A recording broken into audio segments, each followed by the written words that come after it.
นั่นแหละค่ะพี่น้องเป็นจังใดสำหรับคลิปที่ได้ขึ้นให้ FC แฟนคลับหลายๆคนได้เบิ่งกันเมื่อสักครู่นี้ค่ะพี่น้องก็เป็นวินาทีที่อุ้งอิงเพชรบานแพงเหมือนน้องสิถูกโดนดึงวันเถาะนะคะซึ่งเบิ่งจากเหตุการณ์แล้วนี่นะคะเหมือนสิดึงแห้งสำเร็จค่ะพี่น้องแต่ว่าดีที่บอสโจเพิ่นอยู่กับอุ้งอิงนะคะเพิ่นก็เลยนี่ล่ะซอยอุ้งอิงไว้ทันเนาะพี่น้องเนาะเป็นจังใดสำหรับบอสโจยมนินทร์ค่ะพี่น้องนะคะนี่ล่ะแบบเมื่อเห็นลูกสาวนะคะกำลังแบบมีคนโดนดึงเนาะพี่น้องเนาะบอสโจกับฟ้าปกป้องลูกสาวทันทีถือได้ว่าน่ารักมากๆพ่อปกป้องลูกเนาะพี่น้องเนาะก็เป็นวินาทีที่ FC แฟนคลับหลายท่านหลายคนบอกว่ามันสมควรไหมมาทำแบบนี้กับศิลปินเนาะพี่น้องเนาะสำหรับเจตนาของผู้ที่ดึงนี้อันนี้ก็บ่ทราบคือกันนะคะว่าตั้งใจที่สิแบบ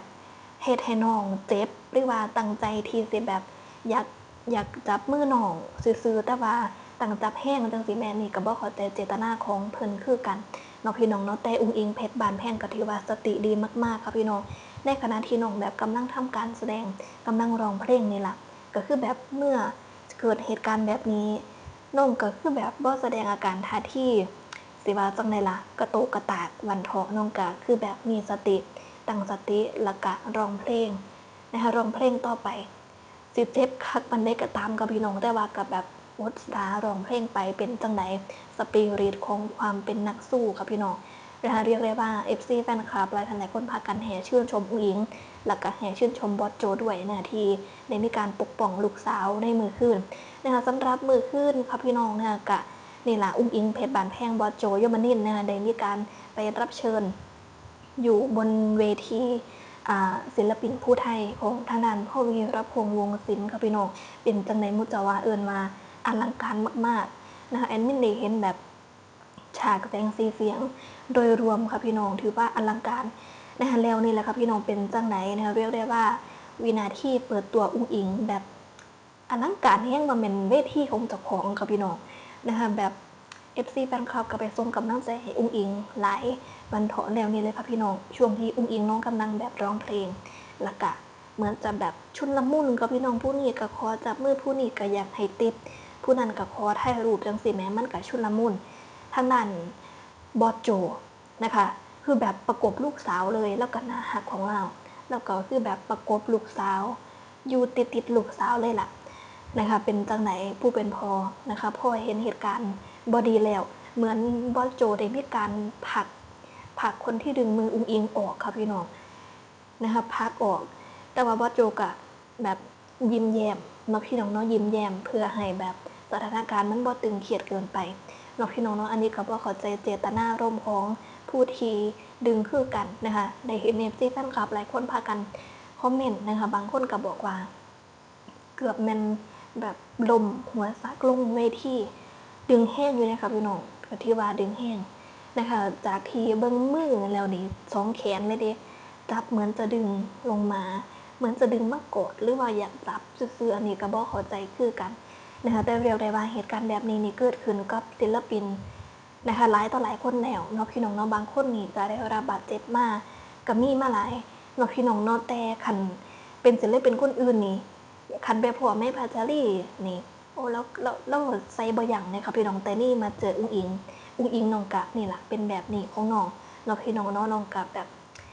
บ่มักใส่คำเว้าเนาะพี่น้องเนาะน้องกะนิ่งๆของน้องไปวันเถาะนะคะเป็นการแก้ไขสถานการณ์ของน้องเนาะพี่น้องเนาะนะคะน้องกะสิว่าจังได๋ล่ะนะคะทางบุคคลนี้นี่บุคคลที่ดึงนี่เพิ่นอาจจะแบบเพิ่นอาจจะเป็น FC อุ้งอิงนั่นล่ะนะคะแต่อาจจะเมาอาจจะ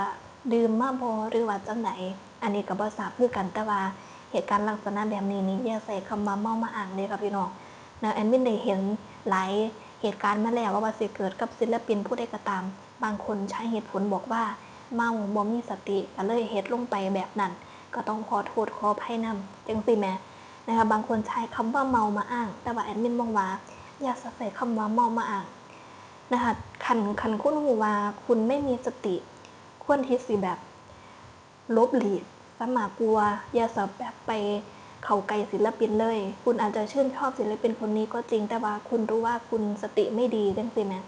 นะคะคันแบบพลาดพลั้งไปเฮ็ดให้เขาแบบตกเวทีลงมานี่มันสิเป็นจังได๋แม่นบ่ซะเนา เราพี่น้องเนาะนะคะจากที่แบบหลายคนกำลังมวนๆนะคะหลายคนก็สิได้แบบมันก็สิเฮ็ดให้บรรยากาศบ่ม่วนวันเถาะเนาะพี่น้องเนาะคันเฮาฮู้ว่าเฮาเมาเฮาบ่มีสติให้เฮาแบบหลบหลีกนะหลบหลีกไปอยู่มุมๆพุ่นแหล้วค่ะพี่น้องนะคะเพื่อเพราะว่ารู้ว่าเจ้าของบ่มีสติเนาะพี่น้องเนาะเอากะตามนั้นแหละค่ะพี่น้องเป็นกำลังใจให้สำหรับน้องอุ้งอิงเพชรบานแพงนะคะสำหรับบุคคลที่เฮ็ดนี่แอดมินก็บ่ได้เห็นหน้าเพิ่นเนาะค่ะพี่น้องเพราะว่ามันแบบเป็นเหตุการณ์ที่แบบชุลมุนนะคะชุลมุนต่างคนก็ต่างแบบ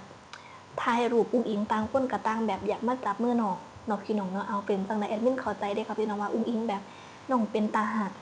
นะคะน้องเป็นตาฮักของน้องนะคะก็ต่างแบบอยากมีคนจับมืออยากมีคนกอดก็เป็นเรื่องธรรมดานะคะแต่นี่มันก็รุนแรงเกินไปกันอุ้งอิงแบบตกลงเวทีมันสิเจ็บหนักเลยค่ะพี่น้องก็ต้องเซฟอุ้งอิงนำวันเถาะเนาะพี่น้องเนาะก็บอสโจยมนินทร์ก็คือแบบสปิริตสูงมากๆค่ะพี่น้องพอได้เห็นสถานการณ์แบบนี้แล้วเฝ้าแบบซอยลูกสาวทันทีเฝ้าอยู่คนที่ดึงออกไปเนาะพี่น้องเนาะแล้วนี่ล่ะอุ้งอิงก็น้องก็แบบมีสตินะคะน้องก็ร้องเพลงต่อไปวันเถาะก็ถือว่าเก่งมากๆนะคะเอานั่นแล้วก็พี่น้องเป็นจังไดนะคะโดยรวมแน่ทุกอย่างโชว์ของอุ้งอิงในมื้อวานนี้ถือว่าออกมาสมบูรณ์แบบน้องมาในชุดสีชมพูสดใสน่ารักมากๆค่ะพี่น้องนะคะโอ้ยสมกับเป็นศิลปินดังอีหลีบ่ว่าสิไปอยู่เวทีใดก็ตามค่ะพี่น้องได้มาลัยหล่นคอมื้อคืนนี้นี่โอ้ยมาลัยนี่แบบเขาอุ้งอิงรัวๆเลยก็ดีใจกับน้องนำเนาะพี่น้องเนาะเอิ้นว่าเป็นศิลปินรับเชิญก็ปังได้วันเถาะเนาะพี่น้องเนาะเอาก็ดีใจกับน้องอุ้งอิงนะแล้วโชว์มื้อคืนนี้ก็สร้างความประทับใจให้ FC แฟนคลับอย่างมากเนาะพี่น้องแล้วอุ้งอิงนี่เสดิร์ดแรงบอสโจกับอุ้งอิงนี่เข้ากันบักคักเลยค่ะพี่น้องมื้อคืนนี้สร้างความม่วนความซื่นให้ FC แฟนคลับด้านหน้าเวที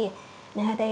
สมบูรณ์แบบเนาะพี่น้องเนาะทางด้านพ่อวีรพงษ์นี่คือแบบปลื้มหนักมากๆนะคะเอานั่นแหละค่ะพี่น้องสำหรับคลิปนี้ก็ขอจบคลิปไปสำนี้ซะก่อนเนาะค่ะบ่ประมาณสวัสดีค่ะ